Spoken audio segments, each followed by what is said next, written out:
حضرت عثمان رضی اللہ تعالیٰ عنہ کو قرآن سے اتنی محبت تھی کہ وتروں کی نماز میں کھڑے ہوتے تو بس وہ یوں ہی شروع کرتے تو دھیان ہی نہ رہتا، قرآن پڑھتے پڑھتے پڑھتے پڑھتے سارا قرآن مکمل کر لیتے۔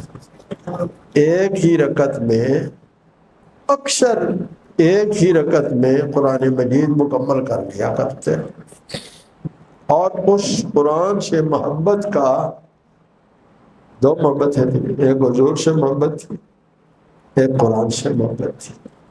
رسول اللہ صلی اللہ علیہ وسلم سے محبت تھی، قرآن سے محبت تھی۔ قرآن کی محبت کا نتیجہ کیا ہوا؟ ان کے خون کا جو فوارہ نکلا نا، ظالموں نے جب کدال ماری تو خون پھوٹا، تو قرآن مجید پڑھ رہے تھے، انہوں نے وہ دور بھی کیا لیکن پھر بھی وہ خون جو گرا تو سیدھا قرآن مجید پر جا گرا۔ سب لوگوں کی موت کی گواہی وہاں کے لوگ دیں گے، حضرت عثمان کی شہادت کی گواہی اللہ کا قرآن دے گا۔ حضور سے محبت کی کیا ہے؟ سبحان اللہ، آپ نے فرمایا تم نے لوگ، اللہ تمہیں عزت کا جوڑا پہنائیں گے، لباس پہنائیں گے، تم نے اتارنا نہیں ہے۔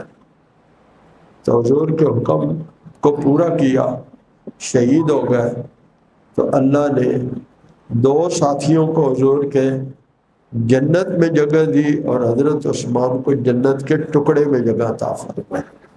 یہ جنت البقیع، یہ حضور نے اس کا نام رکھا ہے۔ یہ جو مسجد نبوی کا حصہ اور روضہ شریف، یہ تو جنت ہے اور وہ جنت کا ٹکڑا ہے۔ تو میرے پیارا، جس چیز سے آپ محبت کریں گے اسی کے ساتھ حشر ہوگا۔ اللہ ہمیں اپنے حبیب صلی اللہ علیہ وسلم کی سچی محبت نصیب فرمائے۔ انوار ختم نبوت ٹرسٹ پاکستان